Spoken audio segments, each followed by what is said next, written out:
A year ago, my life had collapsed around me. I'd worked myself into exhaustion. My father died suddenly, and my relationships were in turmoil. Little did I know at the time, out of my greatest despair was to come the greatest gift.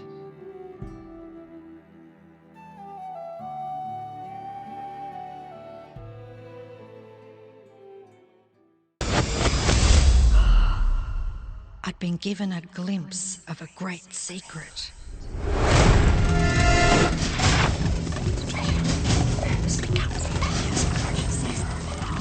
I began tracing the secret back through history.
I couldn't believe all the people who knew this. They were the greatest people in history.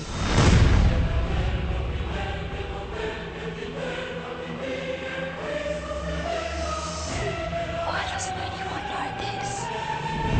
All I wanted to do was share the secret with the world. I began searching for people alive today who know the secret. One by one, they began to emerge.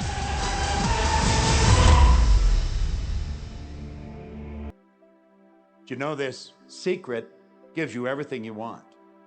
Happiness, health, and wealth. You can have, do, or be anything you want. We can have whatever it is that we choose. I don't care how big it is. What kind of a house do you want to live in? Do you want to be a millionaire? What kind of a business do you want to have? Do you want more success? What do you really want? I've seen many miracles take place in people's lives. Financial miracles, miracles of physical healing, mental healing, healing in relationships. All of this happened because of knowing how to apply the secret. This is the great secret of life.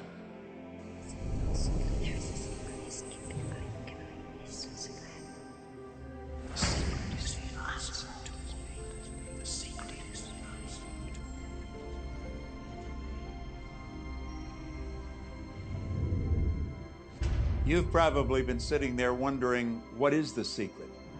I'll tell you how I have come to understand it.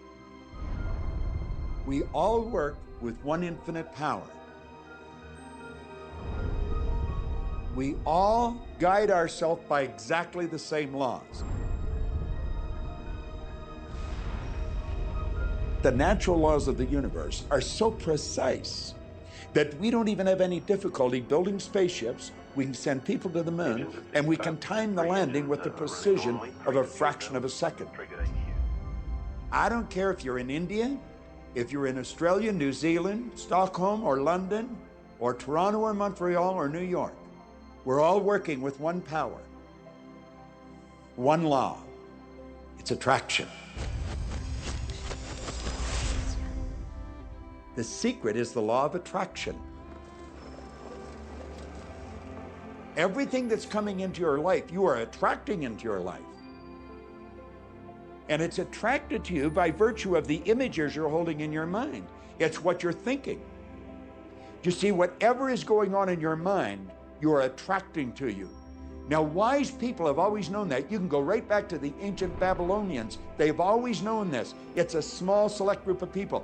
Why do you think that 1% of the population earns around 96% of all the money that's being earned? Do you think that's an accident? It's no accident. It's designed that way. They understand something. They understand the secret. And you are being introduced to the secret. The simplest way for me to look at the law of attraction is if I think of myself as a magnet, and I know that a magnet will attract to it.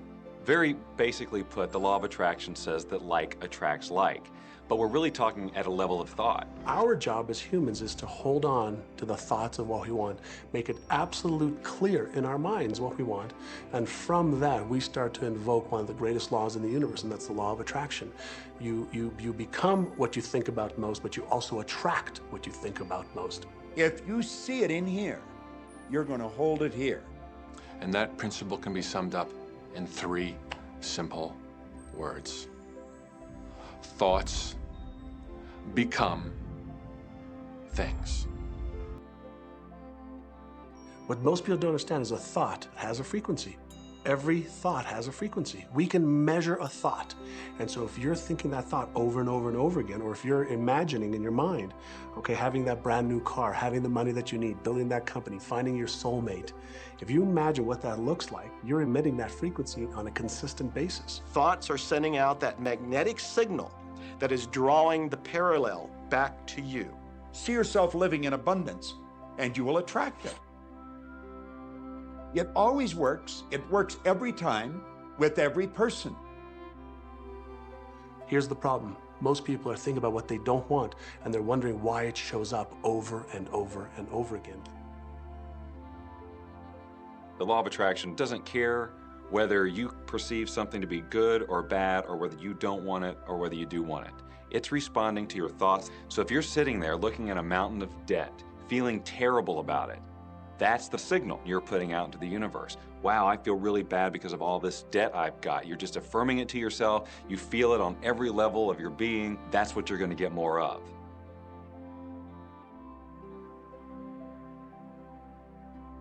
So when you're looking at that thing you want and you're saying yes to it, you're activating a thought. And the law of attraction is responding to that thought and bringing you things that match that. But when you are looking at something that you do not want and you shout no at it, you are actually not pushing it away. Instead, you are activating the very thought of what you do not want, and now law of attraction is lining those things up for you also. This is a universe that is based upon attraction. Everything is about attraction. The law of attraction is always working. Whether you believe it or understand it or not, it's always working.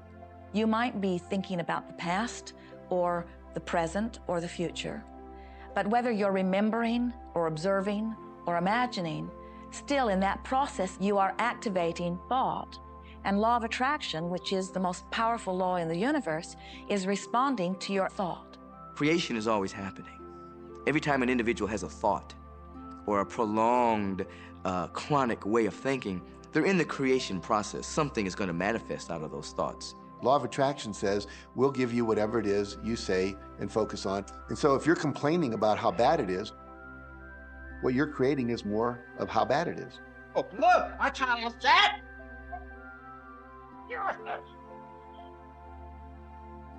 I had a student named Robert.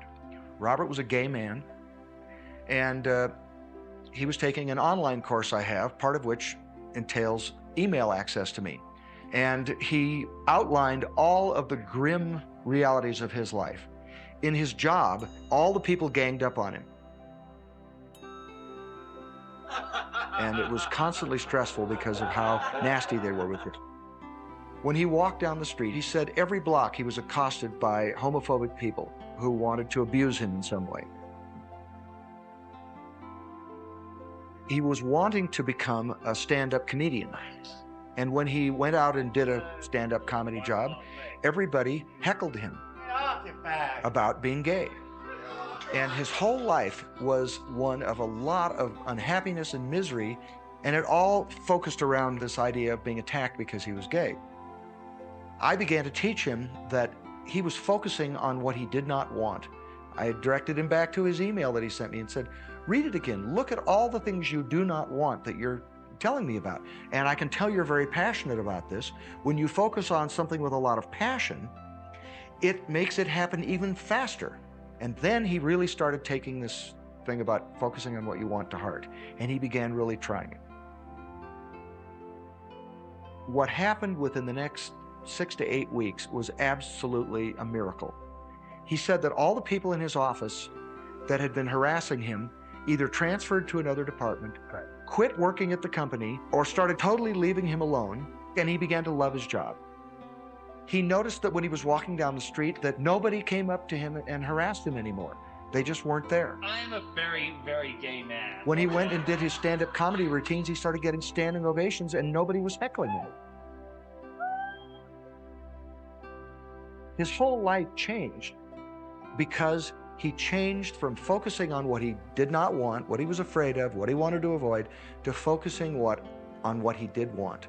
So we may be very positive in our outlook and orientation, and we tend to attract positive people and positive events and circumstances. We may be very negative in our orientation or very angry, in which case we tend to attract negative, angry people and negative, angry circumstances. And so you end up attracting to you the predominant thoughts that you're holding in your awareness, whether those thoughts are conscious or whether they're unconscious. That's the rub. If you look very carefully when it comes to the secret and the power of our mind and the power of our intention in our daily lives, it's all around us. All we got to do is open our eyes and look. You see law of attraction evidenced in your society when you see that the one who speaks most of illness has it, when you see that the one who speaks most of prosperity has it.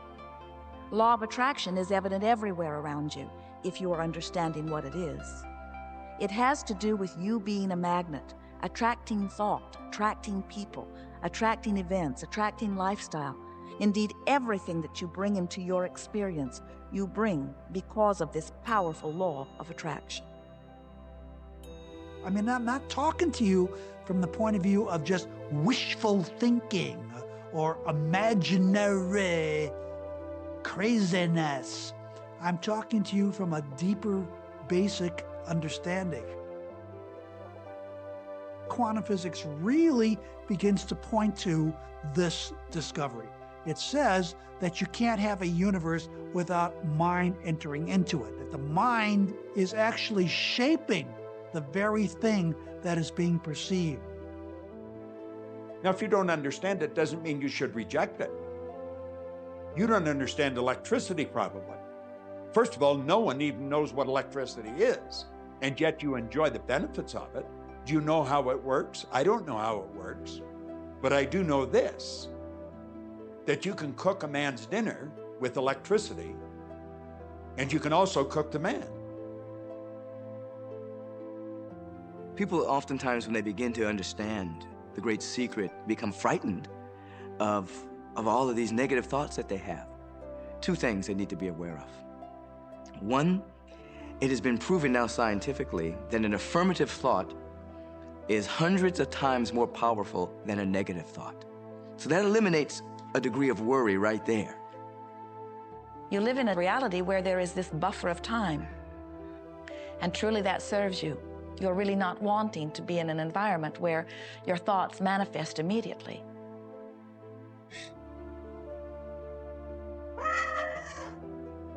The evidence is long in coming, and that is really a good thing.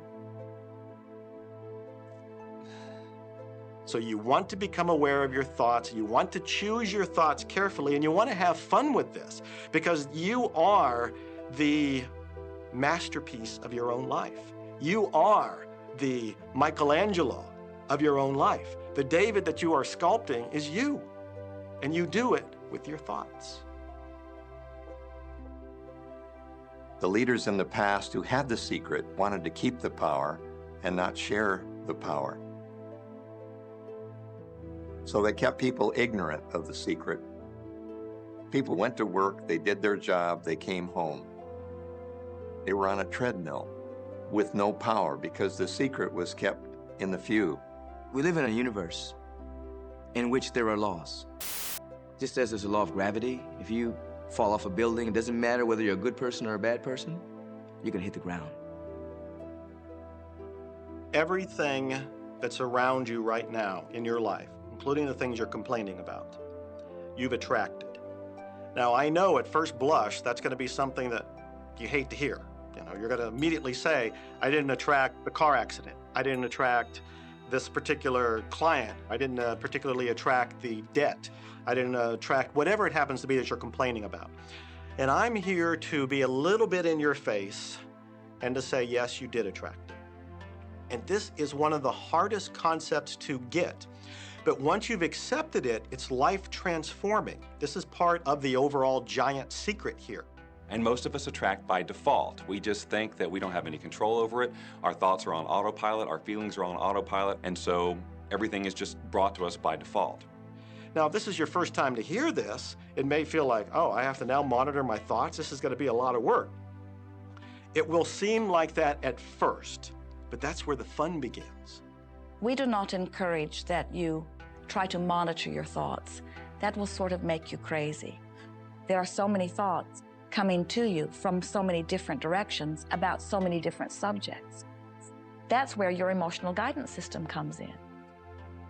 Your emotions, your emotional guidance system is what helps you to understand what you're thinking. So your thoughts cause your feelings. The emotions are this incredible gift that we have to let us know what we're attracting. There are only two emotions from our perspective. One feels good and one feels bad.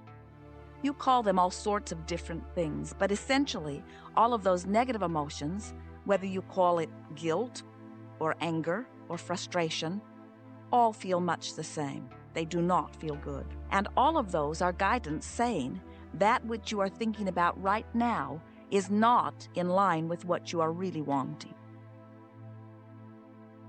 On another level, it's called bad frequency or bad vibes or whatever you want to call it. The one that feels good, that feeling of hope or happiness or love, that good feeling, that positive emotion, is guidance saying that which you are thinking right now is in alignment with what you are wanting. So it's really so simple. It's right there. The answer is, what am I attracting right now? Well, how do you feel? I feel good. Well, good. Keep doing that. Our feelings are a feedback mechanism to us about whether we're on track or not, whether we're on course or off course. The better you feel, the more in alignment you are. The worse you feel, the more out of alignment you are. What you are doing as you are moving through the variety of your day-to-day experience is you are offering thoughts that are literally formulating your future experience. And you can tell by the way you feel if the things that you're moving toward will please you when you get there.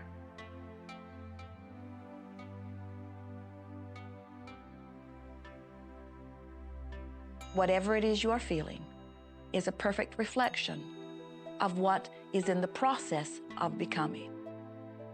And you're getting exactly what you're feeling about, not so much what you're thinking about. That's why people, if they stub their toe out of bed, they tend to spiral. Inquiry into police corruption. The whole day goes like that, you know? They have no clue that a simple shifting of their emotions can change their entire day and life. If you start out having a good day and you're in that particular happy feeling, as long as you don't allow something to change your mood, you're going to continue to attract, by the law of attraction, more situations, circumstances, people that sustain that happy feeling. Good days, bad days, rich get richer, poor get poorer. It's all about what these people are predominantly and continually feeling. You can begin right now to feel healthy. You can begin to feel prosperous.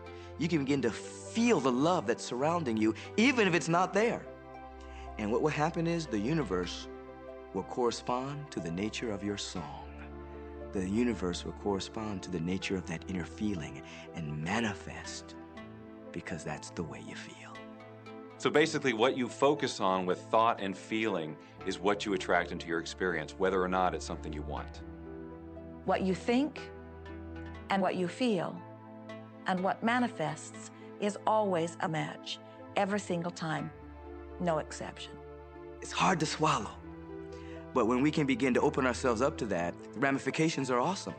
It means that whatever thought has done in your life, it can be undone through a shift in your awareness.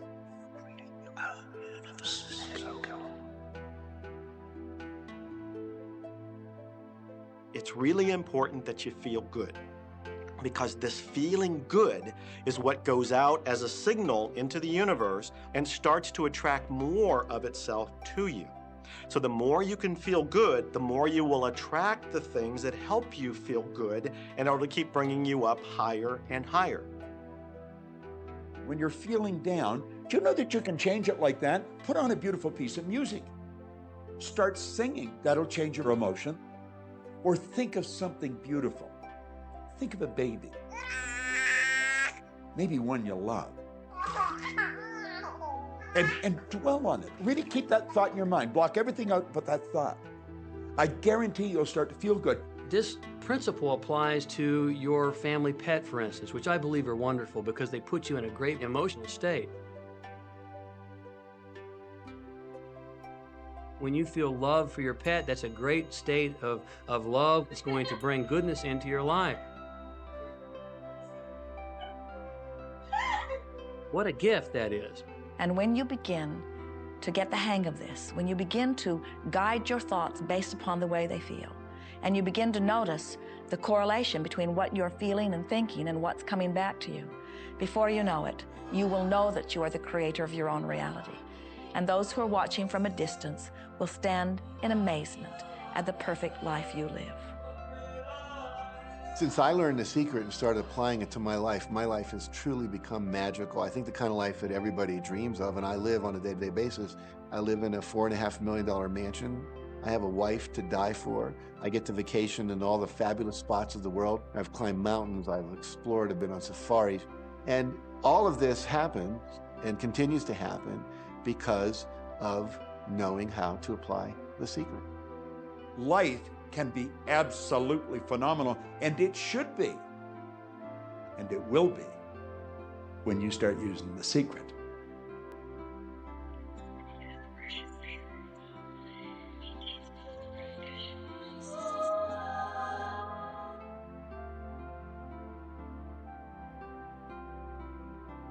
Well, a lot of people ask me what their job is in the creative process and what the job of the universe is. So let's look at that for a moment. Let's use this metaphor. If you think about Aladdin and his lamp, you've probably heard of that one.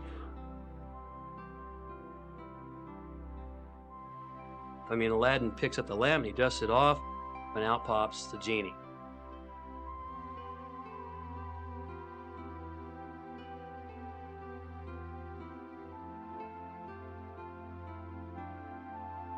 And the genie always says one thing.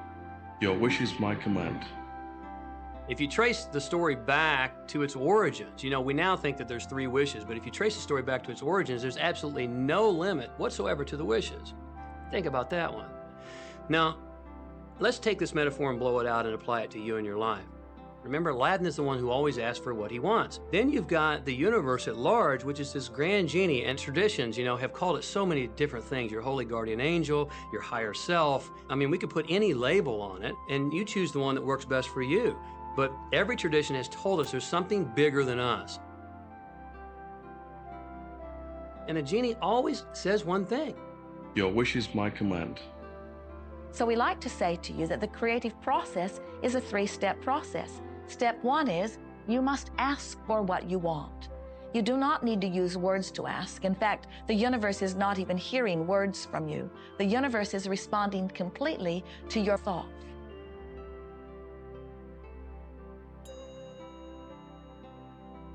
What do you really want?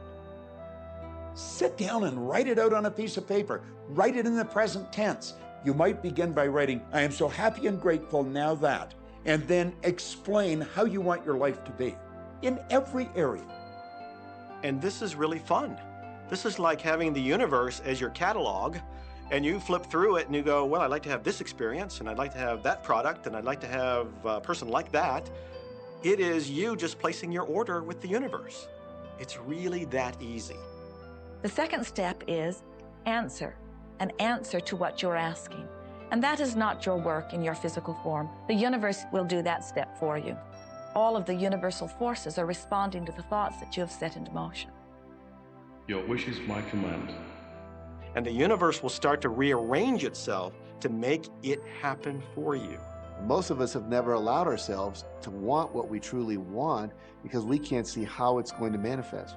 If you do just a little research, it is going to become evident to you that anyone that ever accomplished anything did not know how they were going to do it. They only knew they were going to do it. You don't need to know how it's going to come about. You don't need to know how the universe will rearrange itself.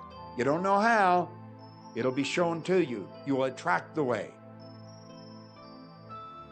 So then our friends say, something must be going terribly wrong because I know I am asking, so where's my stuff?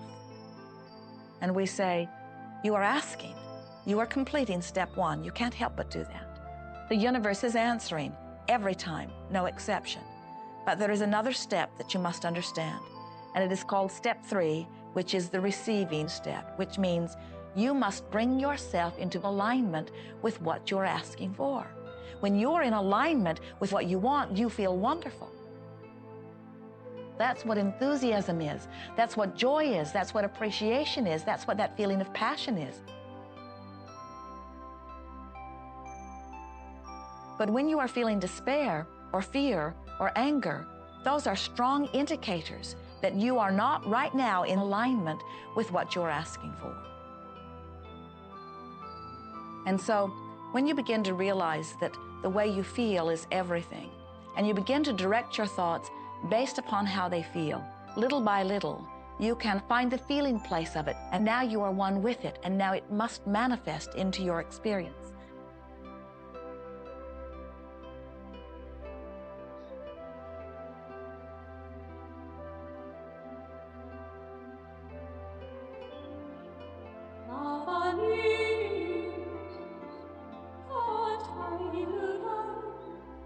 And when you turn that fantasy into a fact, you're in the position to build bigger and better fantasies. And that, my friend, is the creative process. So the law of attraction, the study and practice of the law of attraction is just figuring out what will help you generate the feelings of having it now. Go test drive that car. Go shop for that home. Get in the house. Do whatever you have to do to generate the feelings of having it now and remember them. Whatever you can do to do that will help you to literally attract it. It could be you wake up and it's just there, it's manifest. Or you might get some inspired idea of some action to take. You certainly shouldn't be going, well, I could do it this way, but man, I would hate that, because you're not on the right track if that's the case. Action will sometimes be required, but if you're really doing it in line with what the universe is trying to deliver, it's going to feel joyous, you're going to feel so alive, time will just stop, you could do it all day. The universe likes speed. Don't delay, don't second guess, don't doubt. When the opportunity's there, when the impulse is there, when the intuitive nudge from within is there, act. That's your job. And that's all you have to do. You will attract everything that you require. If it's money you need, you'll attract it. If it's people you need, you'll attract it. If it's a certain book you need, you'll attract it. You've got to pay attention to what you're attracted to. Because as you hold images of what you want, you're going to be attracted to things and they're going to be attracted to you. But it literally moves into physical reality with and through you. And it does that by law. You can start with nothing. And out of nothing, and out of no way, a way will be made. Think of this, a car driving through the night, the headlights only go 100 to 200 feet forward. And you can make it all the way from California to New York, driving through the dark, because all you have to see is the next 200 feet. And that's how life tends to unfold before us. And if we just trust that the next 200 feet will unfold after that, the next 200 feet will unfold after that, your life will keep unfolding, and it will eventually get you to the destination of whatever it is you truly want, because you want it. Take the first step. You don't have to see the whole staircase. Just take the first step. Well, another thing people wonder about is how long is this going to take? How long will it take to manifest the car, the relationship, the money, whatever it happens to be? Well, I don't have any rule book that says it's going to take you 30 minutes or 3 days or 30 days. I think it's more a matter of you being in alignment with the universe itself. Size it's nothing to the universe. It is no more difficult to attract on a scientific level something that we consider huge to something that we consider infinitesimally small. The universe does everything it does with zero effort. Grass doesn't strain to grow. It's effortless. It's just this great design. It's all about what's going on up here. It's about what we put in place, saying this is big, it's going to take some time. This is small, oh, I'll give it an hour. You know, those are our rules that we define. There are no rules according to the universe. You provide the feelings of having it now, it will respond. Some people have an easier time with little things, and so we sometimes say, well, start with something small, like a cup of coffee. Make it your intention to attract a cup of coffee today. Hold an image of talking to an old friend that you haven't seen for a long time.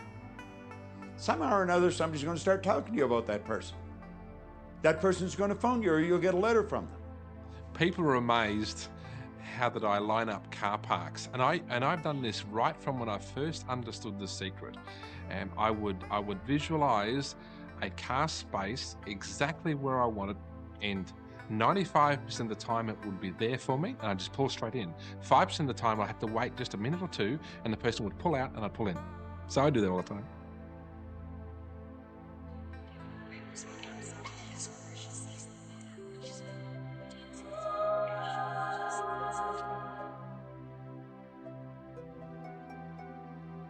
A lot of people feel stuck or in prison or confined by their current circumstances.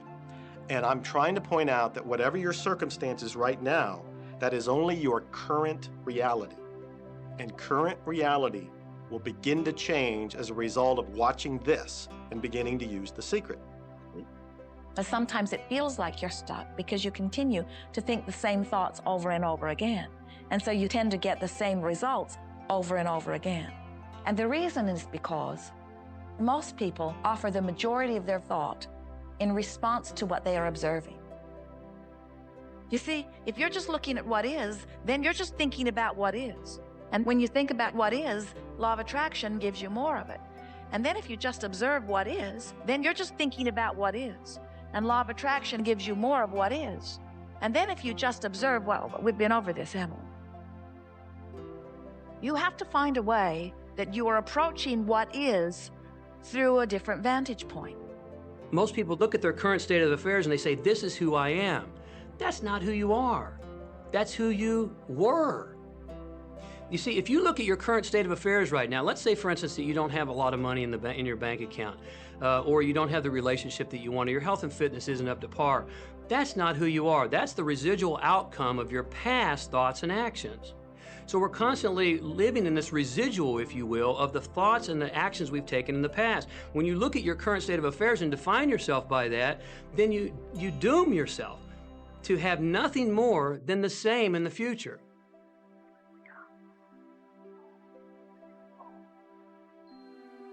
Okay, what can you do right now to begin to turn your life around? I'll tell you 2 or 3 things. Start making a list of things to be grateful for. Start with that, because this shifts your energy. It starts to shift your thinking. Where before this exercise, you might be focusing on what you don't have, and you might be focusing on your complaints, and you might be focusing on whatever the problems are. When you do this exercise, you start to go in a different direction. You start to be grateful for all the things that you feel good about. Gratitude is absolutely the way to bring more into your life. Every man knows that when his wife's appreciating him for the little things he does, what does he want to do? He wants to do more. It's always about appreciation. It pulls things in. It attracts support. I've said for many years that whatever we think about and thank about, we bring about. Because that's that feeling that you have to have, you know. And so for me, it's been such a powerful exercise every morning to get up and say thank you. Every morning when my feet hit the floor, thank you. And then I start running through what I'm grateful for as I'm going to brush my teeth and do the things I do in the morning. And I'm not just thinking about them and doing some rote routine, but I'm putting it out there and I'm feeling the feelings of gratitude. Because as soon as you start to feel differently about what you already have, you will start to attract more of the good things, more of the things you can be grateful for. Because you can look around and say, well, look, I don't have the car I want. I don't have the house I want. I don't have the health I want. I don't have the spouse I want. Oh, back up, back up. Those are all the things you don't want. Focus on what you already have that you're grateful for. And it might be you have the eyes to watch this. It might be the clothes that you have. Yes, you might prefer something else, and you might get something else pretty soon if you start feeling grateful for what you have. I think everybody goes through times when they say, oh man, things aren't working right, or things are going bad, and there were some things going on in my family, and I found a rock. I was just sitting here holding this rock. You might see me carrying around. I found a rock, I stuck it in my pocket, and I said, you know what, every time I touch this rock, I'm gonna think of something that I'm grateful for. And so every morning when I get up in the morning, I pick it up off the dresser, I put it in my pocket, and I go through the things that I'm grateful for. At night, what do? You empty your pocket, and there it is again. And I've had some different experiences with that. I've had some amazing experiences. I had a guy from South Africa, and he saw me drop it. He said, what is that? Well, what's that? I explained it to him, so he started calling it a gratitude rock. Gratitude rock. 2 weeks later, I got an email from him from South Africa. And he said, my son is dying from a rare disease. It's a type of hepatitis. He said, would you send me 3 gratitude rocks? Now, they're just rocks I found off the street, you know? So I said, sure. I had to make sure that the rocks were very special. And so I went out to the stream, looked, picked out the right rocks, and sent them off to him. 4 or 5 months later, I get an email from him. He said, my son's better. He's doing terrific. And he said, but you need to know something. He says, we've sold over 1,000 rocks at $10 a piece as gratitude rocks, and we've raised all this money for charity. Thank you very much. And so it's very important to be in an attitude of gratitude, as I call it. Another thing that I would suggest that you do right now to turn your life around, and this is so huge that I can't find the words to describe just how powerful this can be for you.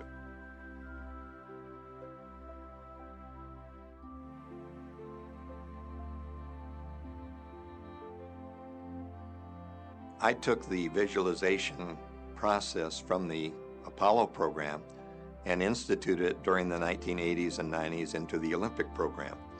And it was called Visual Motor Rehearsal. When you visualize, then you materialize. And the interesting thing about the mind is we took Olympic athletes and then hooked them up to sophisticated biofeedback equipment and had them run their event only in their mind. Incredibly, the same muscles fired in the same sequence when they were running the race in their mind as when they were running it on the track. How could this be? Because the mind can't distinguish whether you're really doing it or whether it's just a practice. I think if you've been there in the mind, you'll go there in the body. When you're visualizing, when you've got that picture playing out in your mind, always and only dwell upon the end result.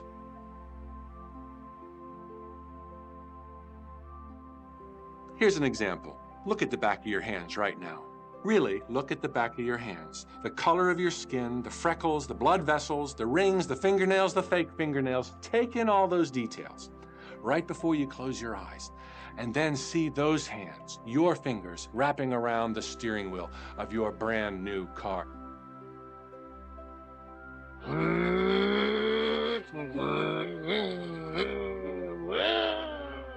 This is such a holographic experience, so real in this moment, that you don't even feel like you need the car because it feels like you already have it.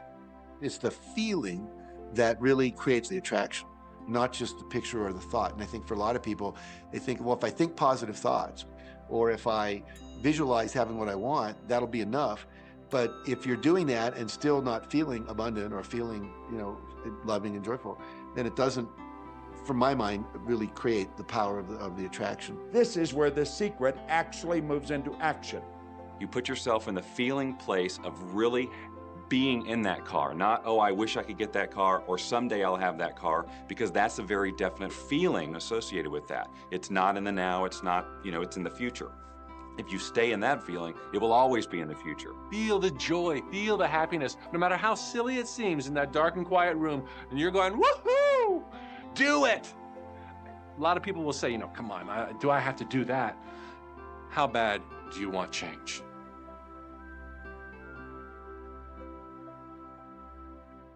Now that feeling and that inner seeing will begin to be an open doorway through which the power of the universe will begin to express. What power is? All I know is that it exists. Our job is not to figure out the how. The how will show up out of the commitment and the belief in the what. The hows are the domain of the universe. It always knows the shortest, quickest, fastest, most harmonious way between you and your dream. It's a bunch of bills in the mail. And I thought, how do I turn this around? The law of attraction states that what you focus on, you will get. So I got a bank statement. I whited out the total and I put a new total in there. I put exactly how much I wanted to see in the bank. So I thought, what if I just visualize checks coming in the mail? So I just visualize a bunch of checks coming in the mail. Within just 1 month, things started to change. And it is amazing. Today, I just get checks in the mail. I get a few bills, but I get more checks than bills. I grew up on you have to work hard for money, you have to work hard for money. And so I replaced that with money comes easily and frequently. Now, in the beginning, it feels like a lie, right? There was a part of your brain that will say, oh, you liar, it's hard. So you have to know it's this little tennis match that will go on for a while. When it comes to creating wealth, wealth is a mindset. It's all about how you think. I'd say 80% of my coaching that I do one-on-one with folks is about their psychology and the way they think. And I know when people are listening, they say, oh, well, you can do it, I can't. Every person has the capability to change the way they're in a relationship and conversation with money. I find so many people who maybe make a tremendous amount of money, but their relationships stink. That's a technical term, by the way. And that's not wealth. It really isn't. You can go after the money and you might get rich, but it doesn't guarantee you'll be wealthy. I'm not suggesting that money isn't a part of wealth. It absolutely is, but it's only a part. And then I meet a lot of people who are quote unquote spiritual, but they're sick and broke all the time. That's not wealth either. Life is meant to be abundant in all areas. Many people in Western culture are striving for success. They want to have the home, they want their business to work, they want all of these things. But what I found in my research is that having those things certainly doesn't guarantee what we really want, which is happiness. And that's when all those outer things come. They don't come from going after them first to get happiness. It's backwards. You go for the sense of inner joy, of inner peace, of inner vision first, and then all the other things from the outside appear.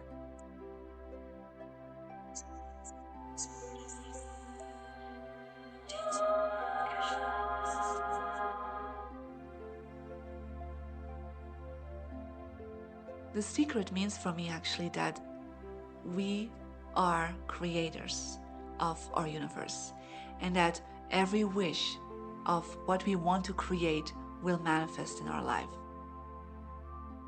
Therefore, it's very important what you wish, what your thoughts are, what your feelings are, because it will manifest. Now, one day I went into somebody's home, and he was an art director of a very famous film producer. And in every corner, he had this beautiful image of a woman, a naked woman dressed with a fabric, kind of doing this, kind of saying, oh, I don't look at you, I don't see you, And I said, I think you have trouble in your romance. Are you a clairvoyant or something? No, but look, 7 places you have exactly that woman. But I love that kind of painting. I painted it myself. That's even worse, I said, because you put all your creation and your creativity in it. Now, he's this gorgeous looking man. He has all these actresses around him because that's the work he does. He doesn't get romance. I said, what do you want? Well, I want to date 3 women a week. Okay, paint yourself with 3 women and hang it in every corner.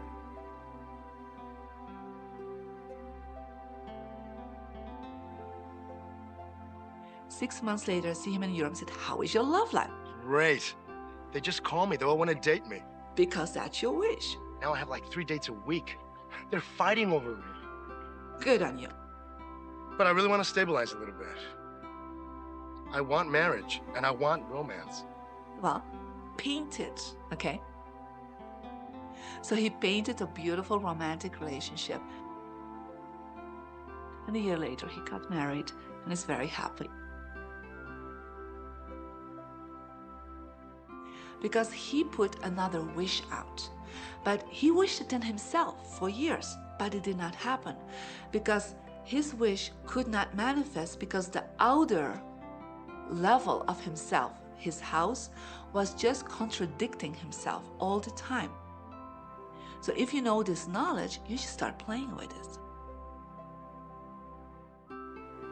Inside relationships, it's important to first understand who's coming into the relationship. And I don't mean about your partner, I mean about you. How can you ever expect anyone else to enjoy your company if you don't enjoy your own company? And so, again, the law of attraction, or the secret, is about bringing that into your life, and you've got to get really, really clear. Here's the question I would ask you to consider. Do you treat yourself the way that you want other people to treat you? You become the solution for you. Don't like, now you owe me and you need to give me more. Instead, give more to yourself. Take time off to give to yourself, in a sense, to fill yourself up to fullness, to where now you can overflow in giving. I got into many relationships expecting my partner to show me my beauty. I needed to see him showing me my beauty because I didn't feel beautiful. Because when I was growing up, my sheroes were Charlie's Angels, or the Bionic Woman, Wonder Woman. And though they were wonderful women, none of them looked like me. It wasn't until I stopped and I fell in love with Lisa, full lips, round hips, mocha skin, afro, that the rest of the world began to fall in love with Lisa. There's something so magnificent about you. I have been studying me for 44 years. I want to kiss myself. Because you're going to get to love yourself. I'm not talking about conceit. I'm talking about a healthy respect for yourself. And as you love yourself, you'll love others. Sometimes people will say, those people at work are so negative, or the man I live with is so angry, or my children are so worrisome to me. And we say, you must orient yourself to the best part of those people who surround you. We encourage that you get a notebook and that you make a list of the positive aspects of the people that you spend a lot of time with.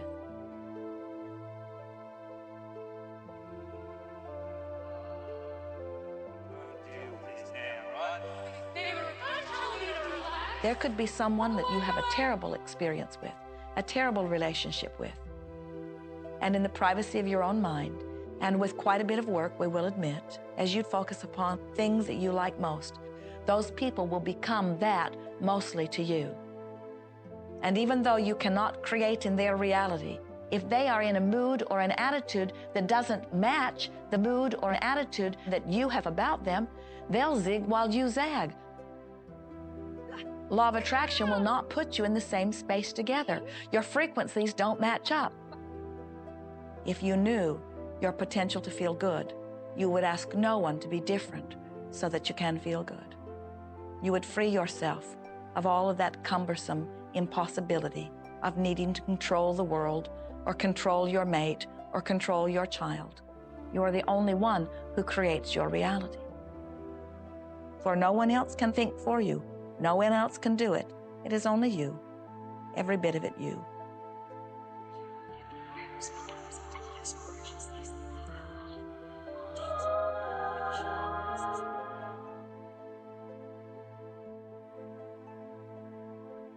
It's important to recognize that our body is really the product of our thoughts. We're beginning to understand in medical science the degree to which the nature of thoughts and emotions actually determines the physical substance and structure and function of our bodies. We've known in the healing arts of a placebo effect. A placebo is something that supposedly has no impact and no effect on the body, like a sugar pill or something. You tell the patient that this is just as effective, and what happens is the placebo has the same effect, if not greater effect, than sometimes the medication is supposed to be designed for that effect. So they found out that the human mind is the biggest factor in the healing arts. more so than sometimes the medication.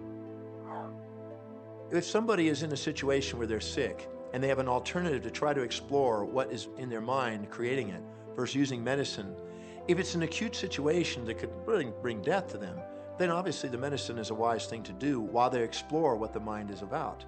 So you don't want to negate medicine. Every form of healing has a place. There is only a stream of well-being that flows, you know. It is a stream of pure positive energy. And the universe, all that we know, is abundant with only that. This is a world that is based upon well-being, and well-being dramatically abounds. And when you are allowing that stream to flow in its fullness, you feel very, very good. And when you are pinching it off a bit, you feel not so good. There is only a stream of goodness or well-being which you are allowing or not. And your magnificent emotions are telling you what the mix is, how you're doing in your allowing or your resisting of this connection. You know people who have had terminal disease. Stop and think of the word dis-ease. Hyphenate the word. That's a body that's not at ease. We've got 1,000 different diagnoses and disease out there. They're just the weak link. They're all the result of one thing: stress. And you put enough stress on the chain, you put enough stress on the system, and one of the links breaks. Our physiology creates disease to give us feedback, to let us know we have an imbalanced perspective and we're not loving and we're not grateful. So the body's signs and symptoms are not something terrible.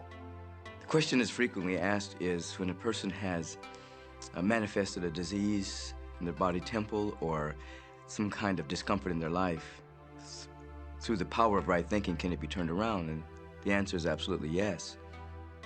On November 23rd, I was diagnosed with breast cancer. I truly believed in my heart, with my strong faith, that I was already healed. During the day, all day long, I would just say, thank you for my healing. On and on and on I went, thank you for my healing. I believed in my heart I was healed. I saw myself as if cancer was never in my body. One of the things I did to heal myself was to watch very funny movies. That's all we would do, is just laugh, laugh, laugh. We couldn't afford to put any stress in my life because we knew stress was one of the worst things you can do while you're trying to heal yourself. From the time I was diagnosed, which was November 23rd, to the time I was healed totally was approximately 3 months. And that's without radiation and chemotherapy. Well, we come with a basic program. It's called self-healing. You get a wound, it grows back together. You get a bacterial infection, the immune system comes and takes care of those bacteria and heals it up. The immune system is made to heal itself. Dis-ease cannot live in a body that's in a healthy emotional state. Your body is casting off millions of cells every second, and it's creating millions of new cells. In fact, literally, parts of our body are replaced every day. Other parts take a few months, other parts a couple of years. But within a few years, we have a brand new physical body. If you have a disease and you're focusing on it and you're talking to people about it, you're going to create more disease cells. See yourself living in a perfectly healthy body. Let the doctor look after the disease. Can you feel the difference between having painful arthritis in your hips and feeling fearful about it, or having painful arthritis in your hips and feeling hopeful about it? The difference between fearful and hopeful is the difference between recovery or not. Happier thoughts lead to essentially a happier biochemistry, a happier, healthier body. Negative thoughts, stress, has been shown to seriously degrade the body and the functioning of the brain, because it's our thoughts and emotions that are continuously reassembling, reorganizing, recreating our body. Remove physiological stress from the body, and the body does what it was designed to do. It heals itself. I've seen kidneys regenerated. I've seen cancer dissolved. I've seen eyesight improve and come back. I always say that incurable means curable from within. You can change your life and you can heal yourself.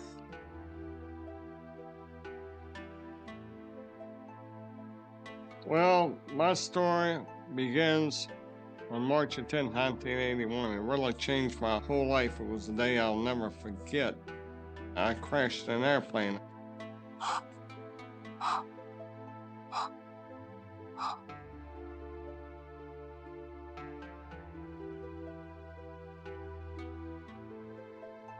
I ended up in the hospital completely paralyzed. My spinal cord was crushed. I broke the first and second cervical vertebrae. My swallowing reflex was destroyed. I couldn't eat or drink. My diaphragm was destroyed. I couldn't breathe. All I could do was blink my eyes. The doctors, of course, said all my life I'd be a vegetable. All I'd do is blink my eyes the rest of my life. That's the picture they saw of me, but it didn't matter what they thought. The main thing was what I thought.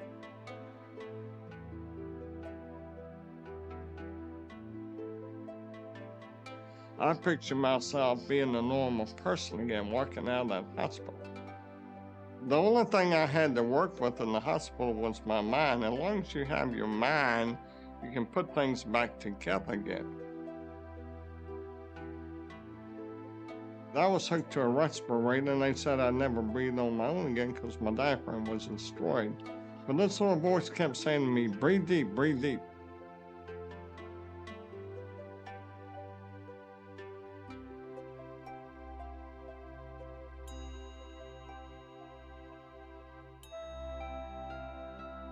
Finally, I was weaned from it. They were at a loss for an explanation. See, I could not afford to allow anything to come in my mind that would distract me from my goal and from my vision.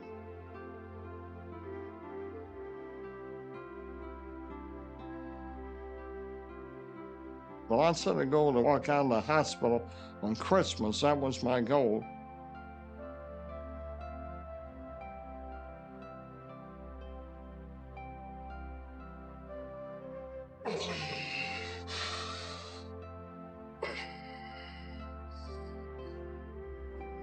Eight months later, I walked out of the hospital on my own 2 feet. They said it couldn't be done. That's a day I will never forget. For people that are sitting out there right now watching this program that are hurting, if I wanted to sum up my life and sum up for people what they can do in life, I would sum it up this way in 6 words. Man becomes what he thinks about.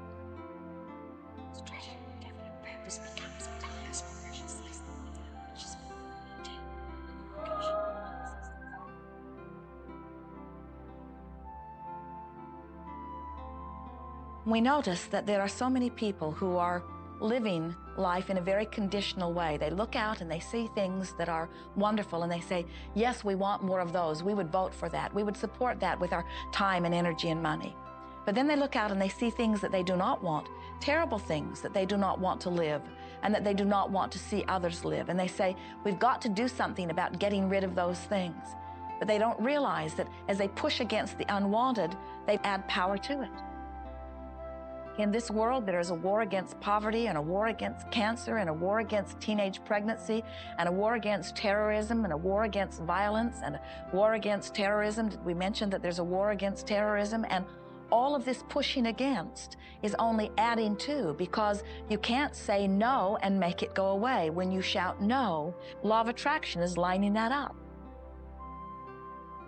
The reason that what you resist persists is because if you're resisting something, you're saying, no, I don't want this thing because it makes me feel this way, the way I'm feeling right now. So you're just putting out this really strong emotion of, wow, I really don't like this feeling, and it's there, and it just comes racing towards you. You know, the anti-war movement creates more war. The anti-drug movement has actually created more drugs because we're focusing on what we don't want, drugs. People will say, well, shouldn't I focus upon that? That is true. And we say, that is like saying, because someone gave their attention to something they did not want long enough that now it is manifested, I should do it too. And we say, we don't really understand that reasoning. Mother Teresa was brilliant. She said, I will never attend an anti-war rally. If you have a peace rally, invite me. You know, she knew. She understood the secret. I mean, look what she manifested in the world. So if you're anti-war, be pro-peace.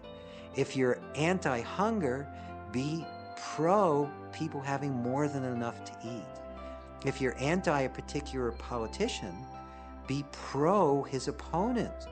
Often elections are tipped in the favor of the person that people are really against because he's getting all the energy and all the focus. You want to focus on what you want, not what you don't want. It's okay to notice what you don't want because that gives you contrast to say, well, this is what I do want.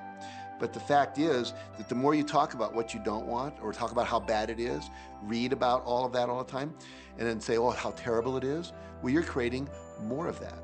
You know, so many times people say to me, well, James, I have to be informed. Maybe you have to be informed, but you don't have to be inundated. Learn to become still and to take your attention away from what you don't want and all the emotional charge around it and place the attention on what you wish to experience. I always say when the voice and the vision on the inside become more profound and more clear and loud than the opinions on the outside, you've mastered your life. You are not here to try to get the world to be just as you want it to be. You are here to create the world around you that you choose, while you allow the world as others choose it to be, to exist also.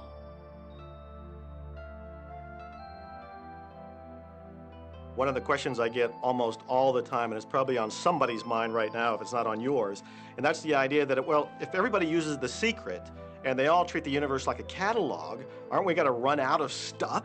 Won't everybody just make a run for it and bust the bank?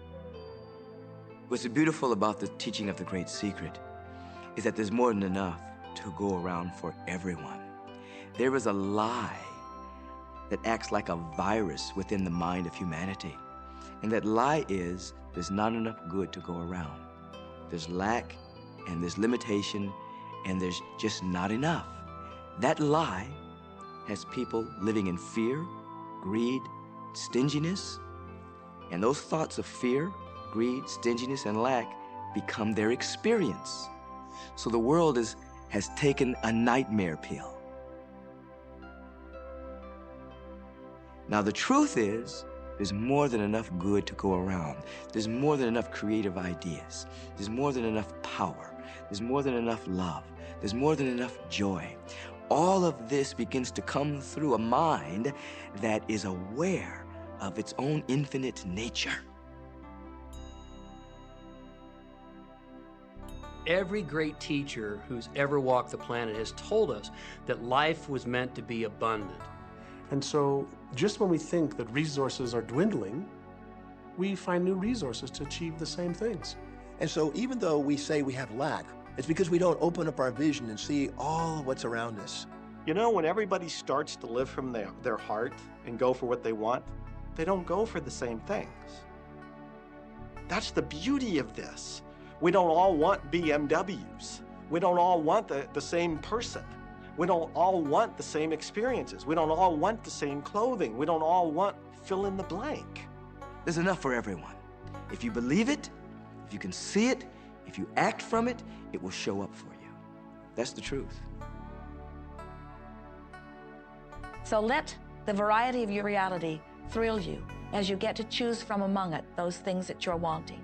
And when you see something that you want in your experience, think about it. Find the feeling place of it. Get inside of it. Talk about it and write it down. Write a script about it. Make it your reality by becoming a match to it. And when you see those things that you're not wanting in your experience, do not talk about them. Don't write about them. Don't join groups that worry about them. Don't push against them. Do your best to ignore them. Remove your attention from the things that you do not want while you give your undivided attention to the things that you do want. Most of the leaders in the past missed the great part of the secret, which is empowering and sharing with others. This is the best time to have ever been alive in history. It's the first time we've ever had the power to gain knowledge at our fingertips.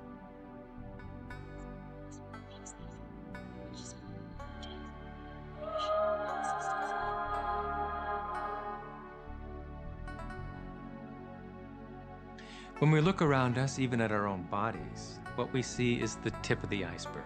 Think of this for a moment. Take your hand and look at it. Now, your hand looks solid, but it's really not. If you put it under a proper microscope, you'd see a massive energy vibrating. Everything is made up of the exact same thing, whether it's your hand, whether it's the ocean, or whether it's a star. Everything is energy. And let me help you understand that just a little bit. There's the universe, of course, and our galaxy, and our planet, and then individuals, and then inside of this body are organ systems, and then there's cells, and then there's molecules, and then there's atoms, and then there is energy. So there are a lot of levels to talk about something on, but everything in the universe is energy. I don't care what city you're living in, you've got enough power in your body, potential power, to illuminate the whole city for nearly a week. Most people define themselves by this finite body, but you're not a finite body. I mean, even under a microscope, you're an energy field. Well, what we know about energy is this. You go to a quantum physicist and you say, what creates the world? And he or she will say, energy. Well, describe energy. Okay, it can never be created or destroyed. It's always was, always has been.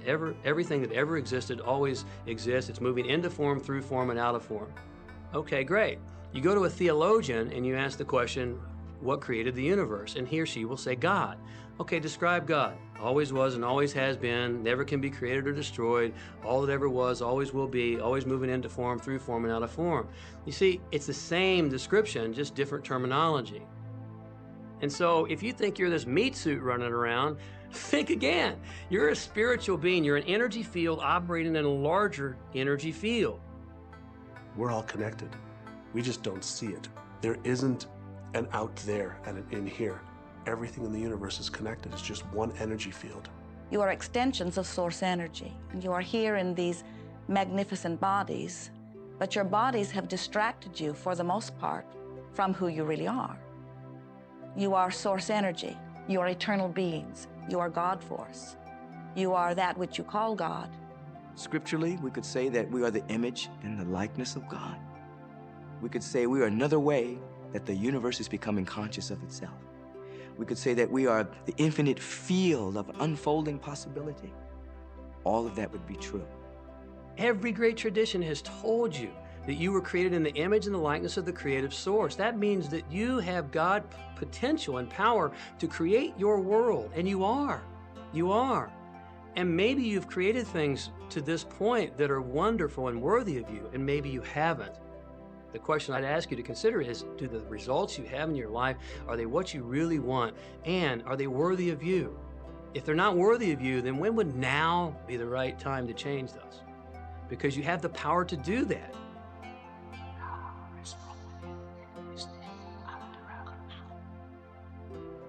You know, a lot of people feel like they're victims in life, and they'll often point to past events, perhaps growing up with an abusive parent or in a dysfunctional family.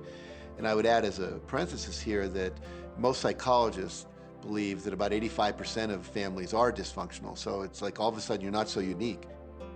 My parents were alcoholics, my dad abused me, my mother divorced him when I was 6. From the age of 13 to 18, I was involved in street gangs. I had a severe motorcycle accident. I was homeless at one point in Dallas.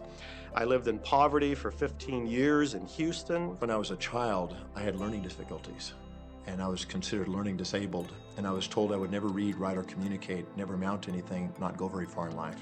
I mean, that's almost everybody's story in some form or not. So that's just called so what. The real what is, what are you going to do now? What do you choose now? Because you can either keep focusing on that or you can focus on what you want. And when people start focusing on what they want, what they don't want falls away. And that part expands and the other part disappears. We are wanting you to come to the place where you're beginning to offer your thought deliberately, where you're guiding your thoughts on purpose, where you are the creator of your own experience because you are the manager of your own thoughts. The beautiful thing about the law of attraction is that you can begin where you are, and you can begin to think, real thinking, and you can begin to generate within yourself a feeling tone of harmony and happiness. The law will begin to respond to that. So now you start to have different beliefs, like there is more than enough in the universe. Or you have the belief that everything goes right for me. Or you have the belief that I'm not getting older, I'm getting younger. We can create it the way we want it by using the law of attraction. And you can break yourself free from your hereditary patterns, cultural codes, social beliefs, and prove once and for all that the power within you is greater than the power that's in the world. Some of you may be thinking, well, that's very nice, but I can't do that, or she won't let me do that, or he'll never let me do that, or I haven't got enough money to do that, or I'm not strong enough to do that, or I'm not rich enough to do that. I'm not. Every single I'm not is a creation. You are right.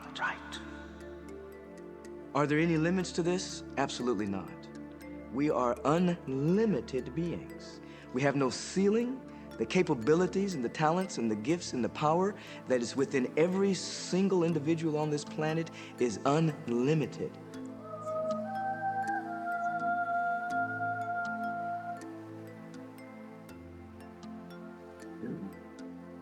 There is no blackboard in the sky on which God has written your purpose, your mission in life. There's no blackboard in the sky that says Neil Donald Walsh, a handsome guy who lived in the first part of the 21st century, who, colon, then there's a blank, you know, and all I have to do to really understand what I'm doing here, why I'm here, is to find that blackboard and find out what God really has in mind for me. But the blackboard doesn't exist. So your purpose is what you say it is. Your mission is the mission you give yourself.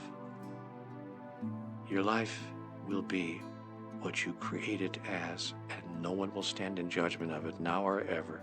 It took a lot of years for me to get this, because I grew up very much with this idea that, you know, there was something I was supposed to do, and if I wasn't doing it, I was like, God wouldn't be happy with me, you know? When I really got that my primary aim was to feel and experience joy, then I began to do only those things which brought me joy. We have a saying, you know, if it ain't fun, don't do it, you know? Joy, love, freedom, happiness, laughter. That's what it is. And if you just experienced joy sitting there and meditating for an hour, by golly, do that. If you experience joy eating a salami sandwich, then do that. When I pet my cat, I'm in a state of joy. When I walk in nature, I'm in a state of joy. So I want to constantly put myself in that state.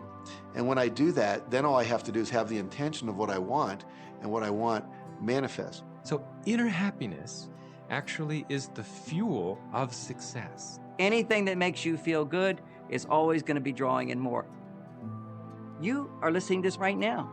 It's you that drew this into your life.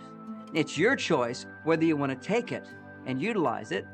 If it feels good, if it doesn't feel good, then you know, let it go. Find something that feels good, that resonates with your heart.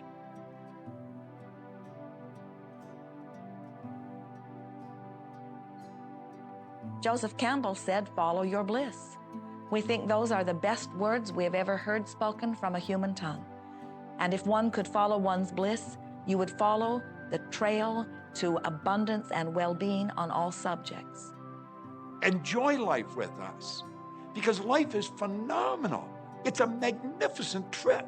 You will live in a different reality, a different life, and people will look at you and say, "What do you do different than me?" Well, the only thing that is different is that you work with a secret. And then you can do and have and be things that people will say that's impossible for you to do and have and be. We're really now moving into a new era. It's the era where the last frontier is not space, as Star Trek would say, but it's going to be mind. I see a future of unbounded potential, unbounded possibilities. Remember, we're using at most 5% of the potential of the human mind. 100% human potential is the result of proper education. So imagine a world where people were using their full mental and emotional potential, We could go anywhere. We could do anything, achieve anything. See yourself with the good that you desire. Every religious book tells us that. Every great book on philosophy, every great leader, all the avatars who have ever lived. Go back and study the wise ones. Many of them have been presented to you in this program. You know what? They all understood one thing. They understood the secret. Now you understand it. And the more you use it, the more you'll understand it. You may be feeling that it would be easier to be hearing these words if they had come to you the first day of your experience upon this earth. And if we were talking to you on your first day of physical life experience, we would say to you, welcome to planet Earth.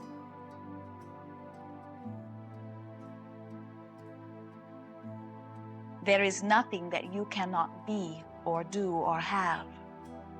You are a magnificent creator, and you are here by your powerful and deliberate wanting to be here. Go forth, giving thought to what you are wanting, attracting life experience to help you decide what you want. And once you have decided, giving thought only unto that. Most of your time will be spent collecting data that will help you decide what it is you want. But your real work is to decide what you want and then to focus upon it. For it is through focusing upon what you want that you will attract it. That is the process of creating.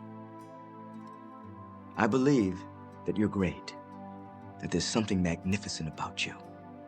Regardless of what has happened to you in your life, regardless of how young or how old you think you might be, the moment you begin to think properly, there's something that is within you, there's power within you that's greater than the world, it will begin to emerge. It will take over your life. It will feed you. It will clothe you. It will guide you, protect you, direct you, sustain your very existence if you let it. Now that is what I know for sure.